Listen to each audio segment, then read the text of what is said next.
ايه هو احساس الاحراج؟ احساس الاحراج مش بيكون بسبب فعل معين، ولكن بسبب تفكيرك في معنى الفعل ده بالنسبة لباقي الناس. وعشان كل واحد له نظرة مختلفة للحياة، شايف الحياة من منظوره هو، فتفكيرك في نظرة فلان او فلان عبارة عن تضييع وقت.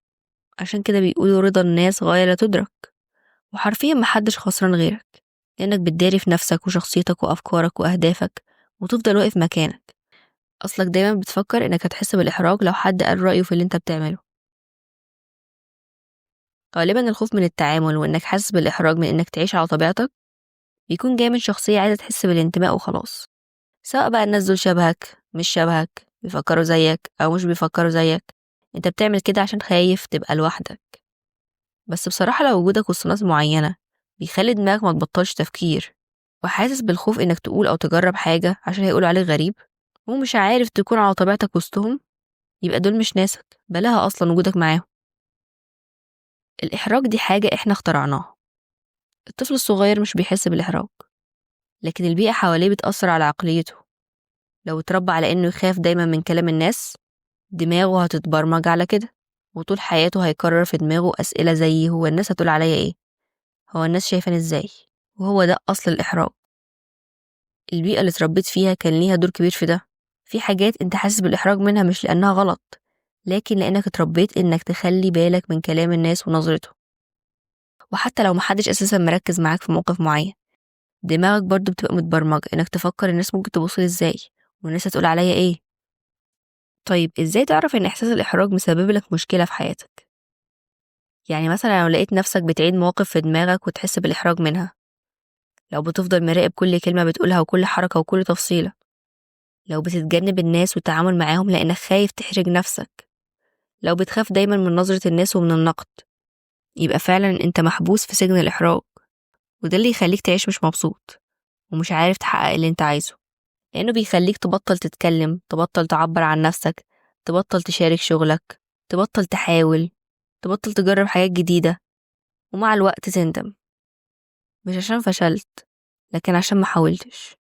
وأكتر حاجة مؤذية إنك تقعد تداري في نفسك وتبقى خانق نفسك في السجن ده، لأنك خايف تعمل حاجة تحس منها بالإحراج، فتفضل تهرب من الإحساس ده بإنك تداري نفسك أكتر. وكل ما تهرب كل ما الخوف يزيد جواك أكتر. طيب إزاي تتخلص من إحساس الإحراج؟ أول حاجة لازم تفكر بواقعية. يعني مثلا فكر كده في موقف حسيت فيه بالإحراج، مثلا إنك قدمت برزنتيشن واتلخبطت أو غلطت. اسأل نفسك، هل لو حد غيري عمل كده كنت هنتقده؟ في 99% هتبقى الإجابة لأ، لأن الحاجة دي أصلا ممكن تمر عليك مرور الكرام، وممكن ما تاخدش بالك أصلا إنه تلخبط في الكلام. ساعات أنت بتكون قاسي على نفسك أكتر من الناس نفسهم، لأنك بتخلق أفكار تعكنن بيها على نفسك وتقعد تكررها في دماغك. تاني حاجة لازم تستوعبها إن الناس بتنسى بسرعة.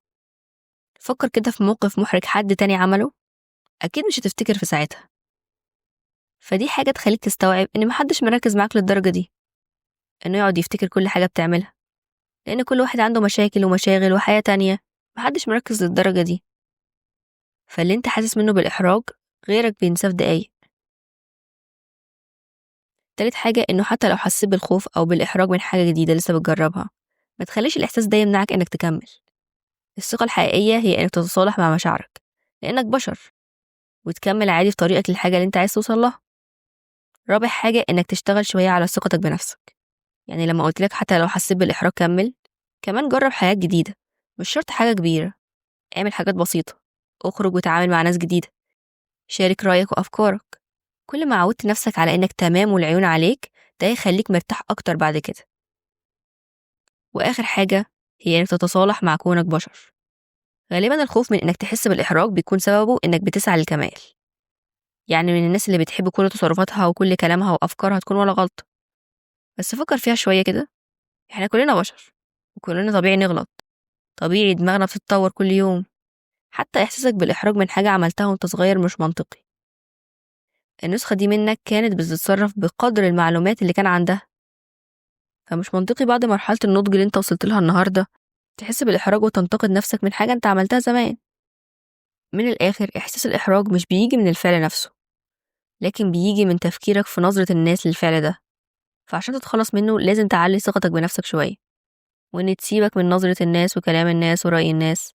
أصل في الأول والآخر مش نظرة الناس هي اللي هتحدد انت هتتصرف ازاي، مش هي اللي هتحدد انت هتعيش ازاي.